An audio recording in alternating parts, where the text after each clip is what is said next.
Hi friends, మీ నాని. మొన్న కాశీ దర్శనం అయిపోయిన తర్వాత అయోధ్య వెళ్ళాను. అయోధ్య నుంచి ఎగ్జాక్ట్గా 150 కిలోమీటర్లు అరౌండ్ ఉంటుంది అయోధ్యకి. అయోధ్య ట్రిప్లో అలాంటి బోర్డులు ఉంటాయి. స్టేషన్ దిగిన తర్వాత ఆ బోర్డులు ఫాలో అవుతూ వెళ్తే గుడి దగ్గరికి కరెక్ట్గా 1 కిలోమీటర్లో ఉంటుంది. ఆటో ఏమీ అవసరం లేదు, చెప్తారు దూరం అని. ఏమీ అంత అవసరం లేదు. గుడి దగ్గరికి వెళ్ళిన తర్వాత దర్శనం చేసుకోండి. రాముల వారి దర్శనం అయిపోయిన తర్వాత బయటికి రండి. ఎటు వెళ్ళాలని ఆలోచించకండి. మన వీడియో మళ్ళీ ఇంకొకసారి చూడండి.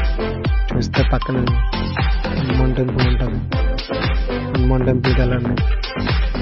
హనుమాన్ టెంపుల్ చాలా కొద్దిగా అంటే రష్గా ఉన్నట్టు ఉంటుంది, కానీ దర్శనం ఒక 1/2 అవర్లో అయిపోద్ది. మీరేం కంగారు పడకుండా, అంటే ఎక్కడికి వెళ్ళాలని ఆలోచించకండి. నా వీడియో చూడండి. అక్కడికి వెళ్ళిన తర్వాత ఇప్పుడు చూసినా పర్లేదు, ముందే చూడండి, ఒకసారి తెలుస్తుంది అక్కడికి వెళ్ళాలి. హనుమాన్ టెంపుల్ అయిపోయిన తర్వాత ఈ రోడ్డు స్ట్రైట్గా వెళ్ళిపోతే